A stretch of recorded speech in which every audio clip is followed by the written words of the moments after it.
Perkenalkan, nama saya Kania Lumengaol dengan NPM 24013010197. Di sini saya akan menjelaskan mengenai metode pertama, yaitu first in first out atau FIFO. Jadi langsung aja kita ke pembahasan. Jadi FIFO atau first in first out adalah metode pencatatan persediaan di mana barang yang pertama kali masuk akan menjadi barang yang pertama kali keluar. Nah, artinya kalau misalnya ada barang yang masuk, maka barang yang lebih lama itu harus dijual atau digunakan terlebih dahulu. Nah, konsep ini tuh sangat penting bagi kita yang perusahaan atau tokonya itu menjual barang-barang yang berbau makanan atau obat-obatan. Nah, sebagai contoh, kita nih memiliki toko roti, yang dimana setiap hari tuh kita mendapatkan stok baru. Nah, kalau misalnya kita menerapkan sistem FIFO, maka roti yang pertama kali datang itu harus dijual terlebih dahulu sebelum menjual roti yang baru. Hal ini bertujuan agar tidak ada roti yang basi atau dibuang secara sia-sia. Nah, namun dalam dunia akuntansi, metode FIFO juga memiliki dampak terhadap pencatatan keuangan, terutama dalam kondisi inflasi, yaitu ketika harga barang tuh meningkat. Nah, dengan metode ini, harga pokok penjualan atau HPP cenderung lebih rendah karena barang yang lebih lama atau yang harganya murah sebelum adanya inflasi itu dijual lebih dahulu. Akibatnya, laba yang terlibat dalam laporan keuangan itu menjadi lebih besar karena selisih antara harga jual dan HPP itu sangat tinggi. Nah, dampak lain dari kondisi ini itu adalah pajak yang harus dibayar perusahaan juga lebih besar karena pajak dihitung berdasarkan laba. Nah, laba sendiri itu diperoleh dari pendapatan dikurangi HPP. Nah, kalau misalnya HPP-nya rendah, otomatis laba terlihat lebih besar kan? Yang berarti pajak yang dibayar juga semakin besar atau semakin tinggi. Nah, selain itu, ada potensi kesenjangan antara biaya yang dicatat dengan biaya sebenarnya. Nah, jika harga barang terus naik, maka HPP yang dihitung menggunakan metode FIFO akan tetap menggunakan harga lama yang lebih murah. Padahal, ketika perusahaan harus membeli stok baru, harga pasar tuh sudah naik. Akibatnya, ada perbedaan antara biaya yang diperkirakan dalam laporan keuangan dengan biaya yang sebenarnya harus dikeluarkan, yaitu bisa mempengaruhi strategi bisnis dan pengambilan keputusan. Oke, selanjutnya saya akan menjawab soal yaitu mengenai PT TechVision, yang dimana PT TechVision adalah sebuah perusahaan distributor monitor komputer yang berlokasi di Surabaya. Nah, jadi pada akhir bulan Mei 2023, perusahaan memiliki persediaan awal sebanyak 20 unit monitor dengan harga Rp500.000 per unit. Nah, berikut adalah transaksi pembeliannya yang dimana pada tanggal 4 Juni, dia membeli tunai 30 unit monitor dengan harga Rp550.000 per unit. 9 Juni, mereka membeli secara kredit 20 unit monitor dengan harga Rp600.000 per unit. 12 Juni, mereka menjual tunai 40 unit monitor dengan harga Rp750.000 per unit. 18 Juni, mereka membeli secara kredit 15 unit monitor dengan harga Rp700.000 per unit. Dan terakhir di 25 Juni mereka menjual secara kredit 30 unit monitor dengan harga Rp850.000. Akan saya jawab dengan metode FIFO yang perpetual terlebih dahulu. Nah, jadi pada soal dikatakan bahwa pada akhir Mei PT TechVision itu memiliki 20 unit monitor yang masing-masing dihargai Rp500.000. Sehingga kita masukkan ke persediaan awal ini itu di kolom persediaan, yang dimana unitnya 20 dan harga per unitnya Rp500.000, sehingga totalnya yaitu Rp500.000 kita kalikan 20 yaitu 10 juta. Nah, persediaan ini akan kita gunakan pertama kali jika ada penjualan karena kita menggunakan metode FIFO atau first in first out. Nah, selanjutnya pada tanggal 4 Juni maksudnya perusahaan membeli 30 unit monitor dengan harga yang baru yaitu Rp550.000. Sehingga kita masukkan ke kolom pembelian yang dimana unitnya itu 30 dan harga per unitnya Rp550.000, sehingga totalnya itu Rp16.500.000. Nah, kita masukkan juga ke kolom persediaan karena kita sudah membeli untuk persediaan kan, sehingga kita masukkan juga ke kolom persediaan yang dimana 30 di unit dan harga per unit Rp550.000, sehingga totalnya sama yaitu Rp16.500.000. Nah, selanjutnya terdapat juga pembelian pada tanggal 9 Juni di tanggal berikutnya, yang dimana perusahaan kembali membeli 20 unit dengan harga yang lebih tinggi yaitu Rp600.000. Sehingga hasilnya adalah 12 juta dan kita masukkan juga ke persediaan kita yaitu 20 unit dikalikan 600.000 yaitu 12 juta. Nah, selanjutnya ke 12 Juni pada tanggal ini tuh perusahaan melakukan penjualan sebanyak 40 unit monitor. Nah, karena kita menggunakan metode FIFO atau first in first out, maka barang yang paling awal itu kita harus keluarkan terlebih dahulu, yang dimana persediaan awal kita yang paling awal yang belum dikeluarkan sama sekali yaitu 20 unit dengan harga 500.000 yaitu 10 juta kan. Sehingga pada kolom HPP kita masukkan 20 unit terlebih dahulu, yaitu 20 dikali 500.000 yaitu 10 juta.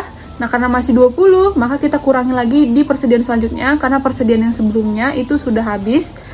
Ini mana yang kita keluarkan adalah yang 30, yang kedua. Soalnya yang pertama sudah habis. Nah, 30 kita kurang 20 yaitu tinggal 10 lagi. Tapi kita tulis dulu di HPP yaitu 20, kita kalikan harganya yaitu 550.000, sehingga totalnya 11 juta. Nah, di kolom persediaan kita masukkan sisanya, yang dimana 30 tadi sudah kita kurangi 20, sehingga tinggal tersisa 10 yang dengan harga 550.000, sehingga hasilnya adalah 5.500.000. Nah, seterusnya kita masukkan juga yang 20 unit, karena 20 unit sama sekali belum kita keluarkan, sehingga 20 dikali 600.000 yaitu 12 juta. Nah, selanjutnya terdapat pembelian lagi pada tanggal 18 Juni. Nah, kita masukkan ke kolom pembelian, yang dimana pada 18 Juni itu mereka membeli 15 unit dengan harga 700.000, yaitu hasilnya adalah 10,5 juta. Kita masukkan juga ke kolom persediaan. Nah, selanjutnya di 25 Juni perusahaan kembali melakukan penjualan sebanyak 30 unit dengan metode FIFO ya, atau first in first out, sehingga kita kurangi dari awal, yaitu yang 550.000 kita habiskan terlebih dahulu, yaitu 10 dikali 550.000 adalah 5.500.000, dan selanjutnya kita perlu 20 unit lagi karena kita menjual 30, sehingga kita kurangi 20 unit dengan harga 600.000 yaitu harganya 12 juta, sehingga sisa yang tersisa dari persediaan adalah yang 15 unit dengan harga 700.000, sehingga sisanya adalah 10.500.000. Sehingga total pembelian selama bulan Juni adalah 39 juta. Total harga pokok penjualan adalah 38.500.000, sedangkan total persediaan akhir yang tersisa setelah semua transaksi adalah 10.500.000. Selanjutnya adalah dengan metode periodik. Yang pertama kita cari adalah dengan barang tersedia untuk dijual, yang dimana rumusnya adalah persediaan barang dagang awal kita tambah dengan pembelian bersih. Nah, ini saya masukkan ke tabel supaya lebih mudah kita analisis. Dan yang di dalam tabel ini semuanya sudah terdapat di dalam soal, jadi kita tinggal masukin saja. Yang dimana kita hanya mencatat persediaan awal dengan pembelian yang dilakukan perusahaan. Nah, persediaan awal itu 20 unit seharga 500.000, totalnya 10 juta. Dan 4 Juni sampai 18 Juni itu terdapat pembelian yang dilakukan perusahaan, yang dimana 4 Juni itu mereka membeli 30 unit dengan harga 550.000, 9 Juni 20 unit dengan harga 600.000, dan 18 Juni mereka membeli 15 unit dengan harga 700.000, sehingga barang yang tersedia untuk dijual unitnya 85 dan total harga 49 juta. Nah, selanjutnya kita menghitung HPP atau harga pokok penjualan. Ini mana kita harus mengetahui unit yang terjual itu berapa dulu. Nah, cara mencari unit yang terjual, kita hanya perlu melihat kembali jawaban kita yang ada di metode perpetual, yaitu pada kolom HPP. Ini mana total unitnya adalah 70.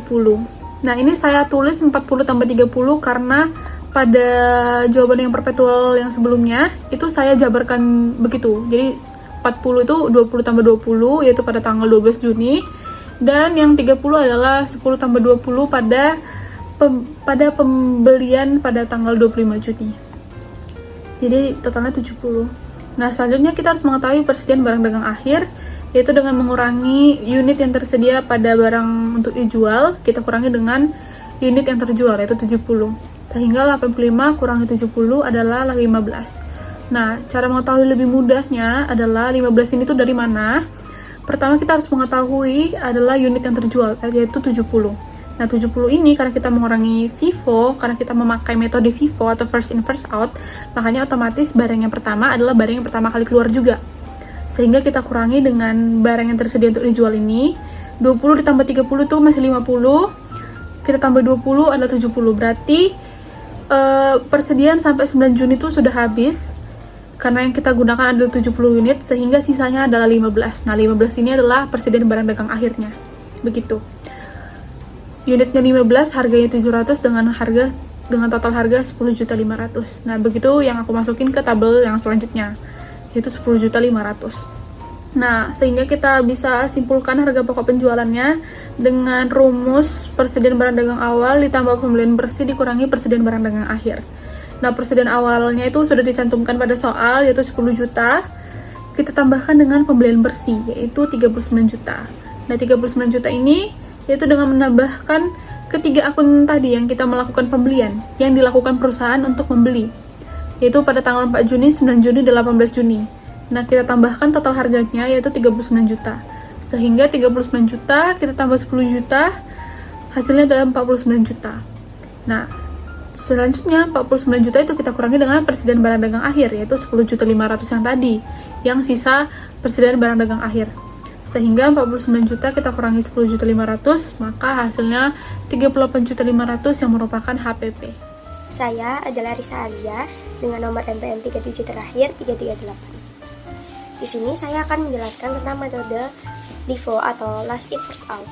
Nah, metode ini metode penilaian persediaan di mana barang yang terakhir dibeli akan dijual atau digunakan terlebih dahulu.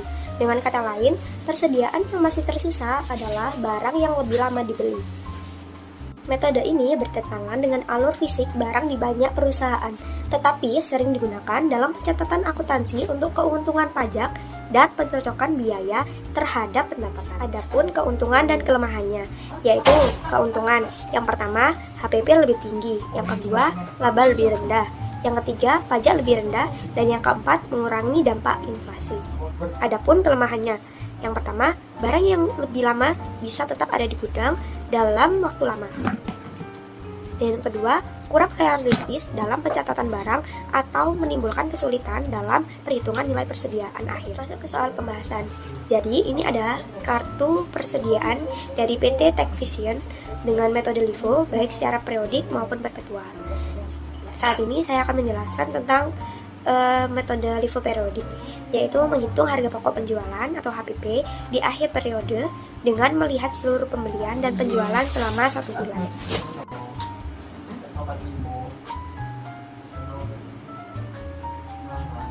Kartu persediaan ini ada persediaan awal dengan 20 unit monitor dengan harga Rp500.000 per unit. Dan yang kedua ada pembelian dan penjualan dicatat sebagai sesuai urutan tanggalnya. Yang ketiga, saat menjual barang kita ambil barang dari stok terbaru terlebih dahulu sesuai prinsip LIFO, yaitu last in first out. Dan yang keempat, di akhir bulan stok tersisa dihitung dan HPP selama bulan ini bisa kita lihat di tabel yang sudah saya. Selanjutnya ada LIFO perpetual. Selanjutnya ada LIFO perpetual, yaitu menghitung HPP setiap kali ada transaksi penjualan. Jadi stok dan biaya barang selalu diperbarui setelah adanya setiap transaksi. Tercatat ada persediaan awal pada tanggal 31 Mei sebanyak 20 unit monitor dengan harga Rp500.000 per unit dengan total Rp10 juta. Lalu pada tanggal 4 Juni terdapat pembelian sebanyak 30 unit dengan harga Rp550.000. Secara total stok sebanyak 50 unit dengan total harga Rp26.500.000. Lalu pada tanggal 9 Juni terdapat pembelian lagi sebanyak 20 unit dengan harga Rp600.000. Sekarang total stok persediaan sebanyak 70 unit dengan total harga Rp38.500.000. Adapun pada tanggal 12 Juni terdapat penjualan sebanyak 40 unit karena pakai LIFO kita ambil dari stok terbaru, yaitu 20 unit dengan harga Rp600.000 dan 20 unit dari harga Rp550.000 dengan total HPP Rp23 juta. Setelah penjualan terdapat sisa stok sebanyak 30 unit dengan total harga Rp15.500.000. Lalu adapun pembelian pada tanggal 18 Juni dengan total 15 unit dengan harga Rp700.000. Dan sekarang total persediaan ada 45 unit dengan harga Rp26 juta. Pada tanggal 25 Juni terdapat penjualan 30 unit lagi sesuai dengan stok kita ambil dari stok terbaru dengan total HPP Rp17.500.000. Dan sekarang total persediaan pada tanggal 30 Juni terdapat 15 unit sebanyak harga total Rp6.500.000. Sekian presentasi dari saya. Akan dilanjutkan oleh rekan saya berikutnya.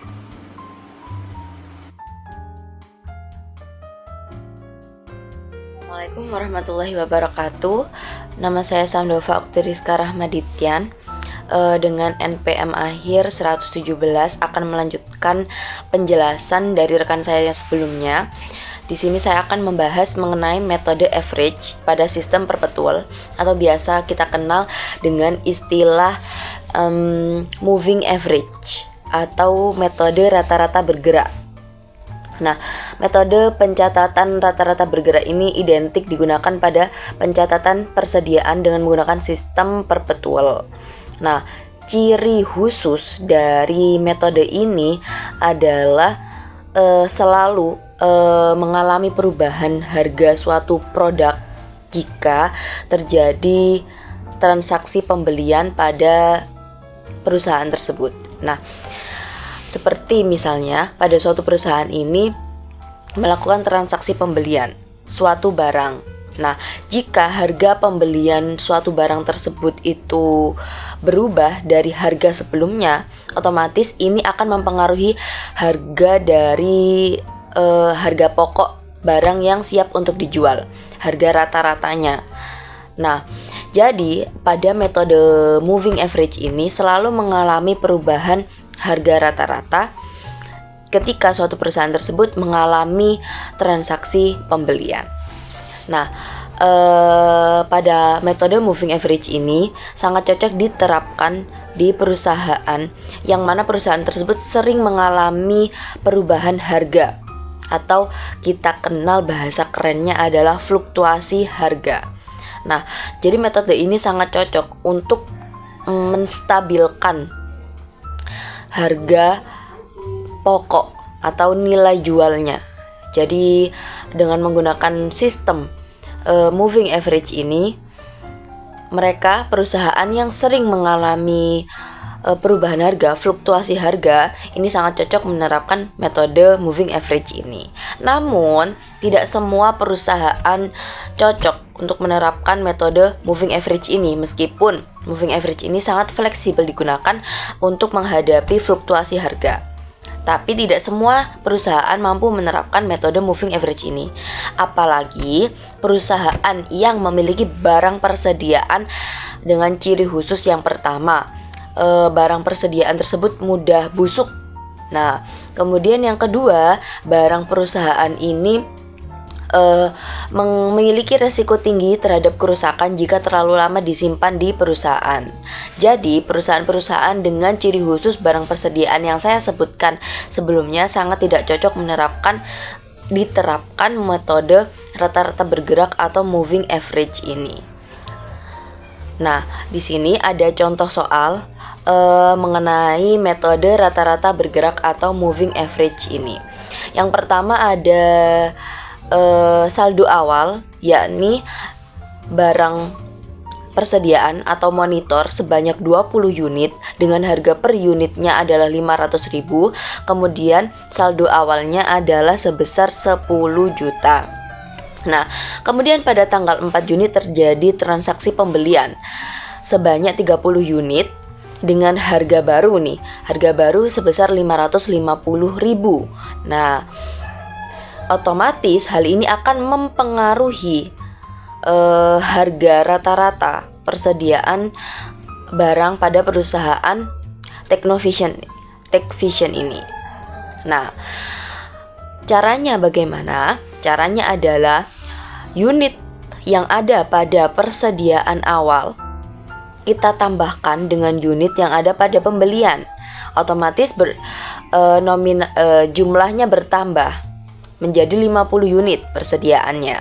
Kemudian totalnya adalah kita jumlahkan antara saldo awal dan juga total pada saat pembelian, yakni 10 juta ditambah dengan 16.500.000.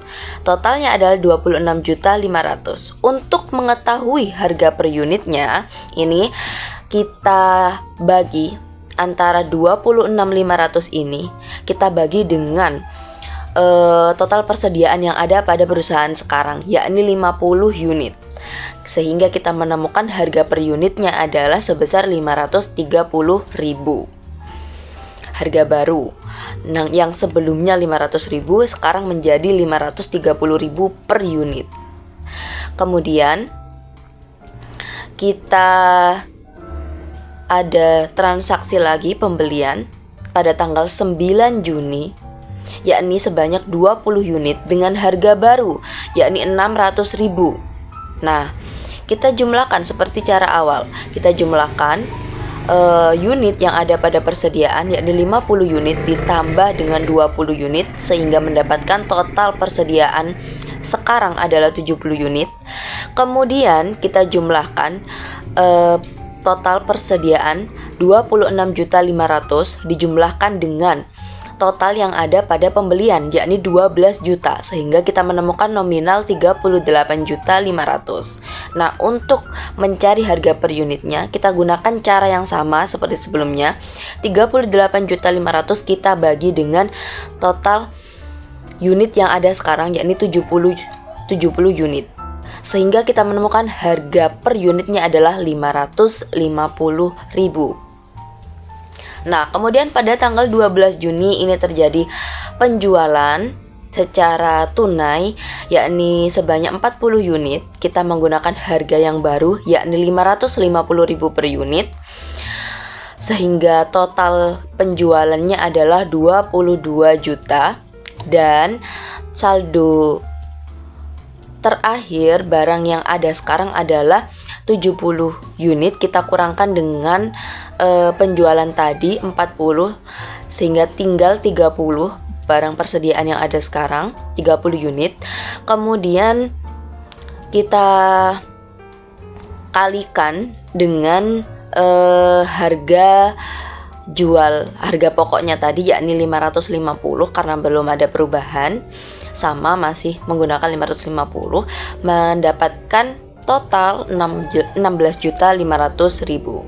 Kemudian transaksi pembelian lagi pada tanggal 18 Juli kita menggunakan cara yang sama, sehingga menemukan harga baru, yakni sebesar 600.000, dan transaksi pada penjualan 25 Juni ini menggunakan harga baru, yakni 600.000.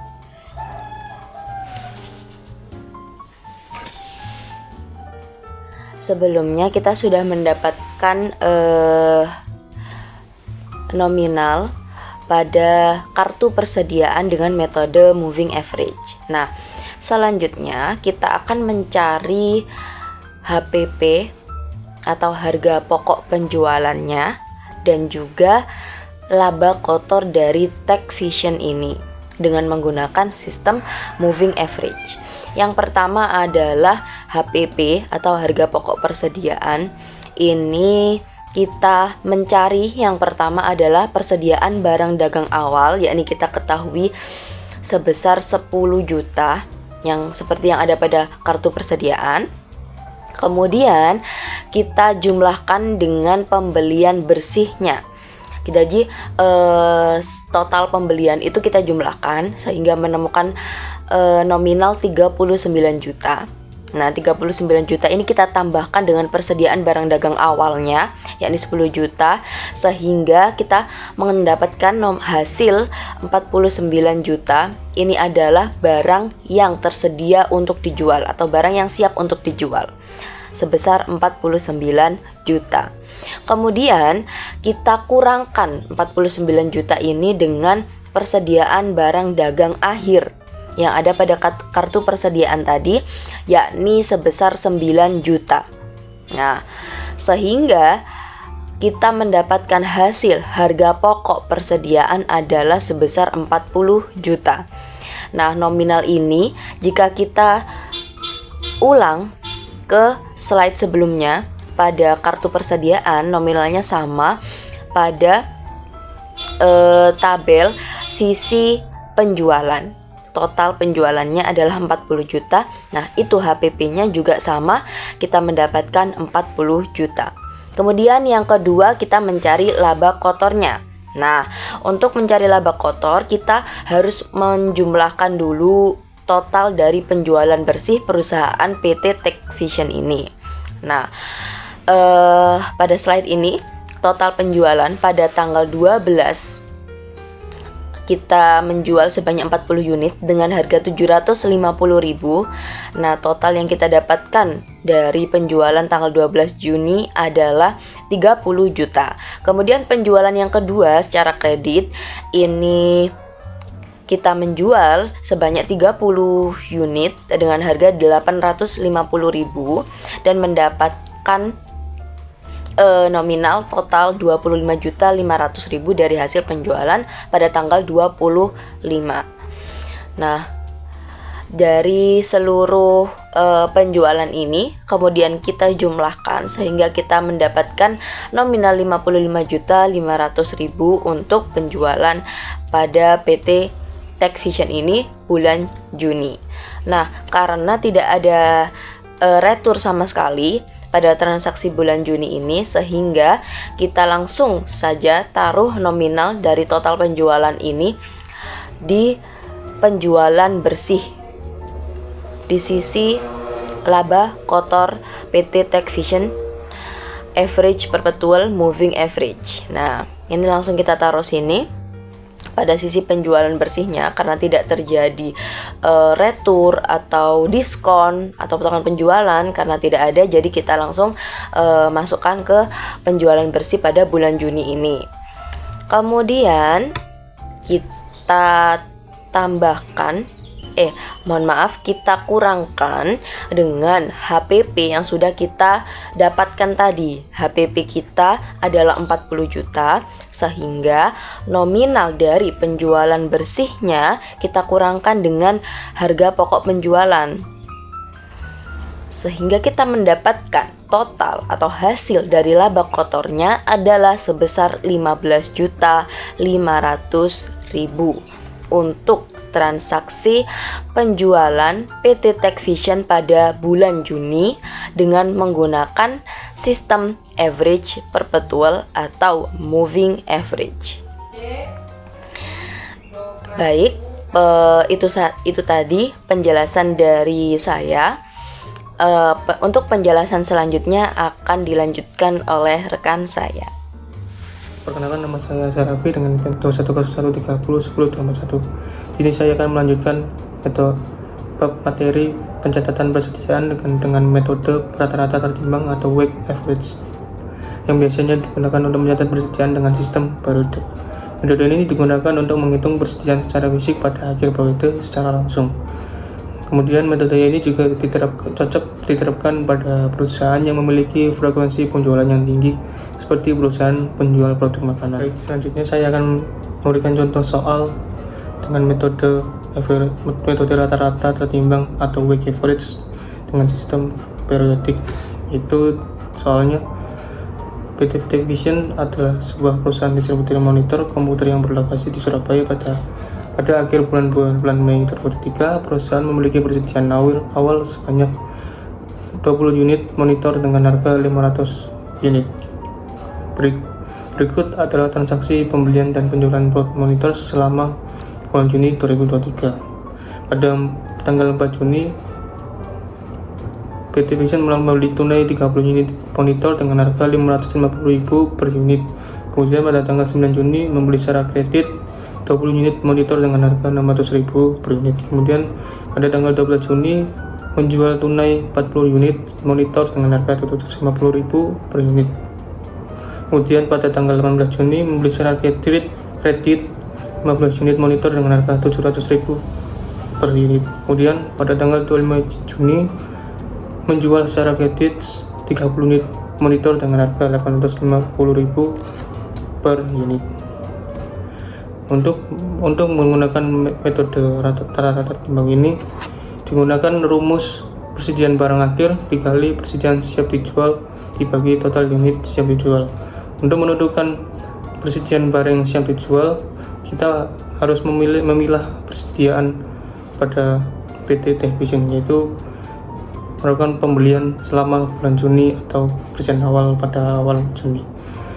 Persediaan awal Juni, awal tanggal 1 sebanyak 20 unit dengan harga 500.000, maka dikalikan ditemukan jumlah 10 juta. Kemudian 4 Juni melakukan pembelian sebesar sebanyak 30 unit dengan harga 550.000, maka totalnya 16.500.000. Kemudian melakukan pembelian pada tanggal 9 Juni sebanyak 20 unit seharga 600.000, totalnya 12 juta. Kemudian 18 Juni melakukan pembelian juga sebanyak 15 unit harga 700.000, maka ditemukan totalnya 10.500.000. Dijumlahkan untuk unit persediaan dan pembelian pada bulan Juni, maka ditemukan 85 unit, dan total harga untuk persediaan pada bulan Juni yaitu 49 unit. Kemudian untuk menentukan persediaan akhir, maka menggunakan rumus penjualan dikurangi persediaan dikurangi penjualan, yaitu persediaan sebanyak 85 unit dan penjualan sebanyak 70 unit, maka ditemukan unit persediaan akhirnya sebanyak 15 unit.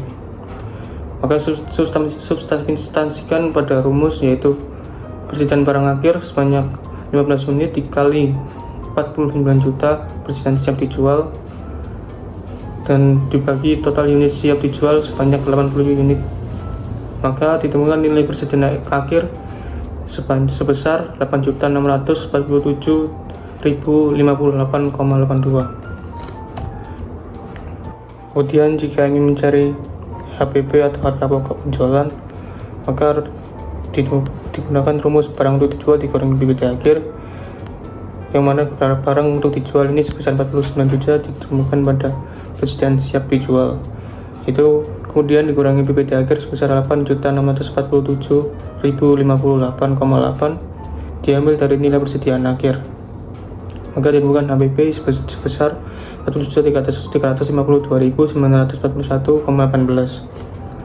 Kemudian untuk jika ingin mencari laba kotor, digunakan rumus penjualan bersih dikurangi HPP, yaitu laba kotor sebesar 55.500.000 diperoleh dari total penjualan pada tanggal 12 Juni dan 25 Juni, kemudian dikurangi HPP sebesar 40.352 sekian, maka ditemukan laba kotor sebesar 15.147.058,82. Dari ketiga metode yang telah dipelajari sebelumnya, ada salah satu metode yang tidak diizinkan IFRS untuk diterapkan pada perusahaan, yaitu metode LIFO atau last in first out. Mengapa? Karena berdasarkan laporan kartu stok, metode ini akan menghasilkan BPP yang lebih tinggi sehingga berdampak pada laba kotor perusahaan. Jadi IFRS tidak mengizinkan menggunakan metode LIFO karena hasil akhir dari LIFO akan menunjukkan persediaan akhir yang cukup rendah dibanding dua metode lainnya, sehingga BPP yang keluar akan lebih tinggi. Seperti pada perhitungan yang telah dilakukan dengan ketiga metode, menunjukkan nilai persediaan akhir milik Vivo itu sebesar 10.500.000, kemudian LIFO sebesar 8 juta, dan average sebesar 9 juta. Nah, dapat dilihat dari metode LIFO itu menghasilkan nilai persediaan akhir yang paling sedikit, yaitu sebesar 8 juta, dengan nilai stok yang sama, dengan sisa yang sama, yaitu sebanyak 15 unit.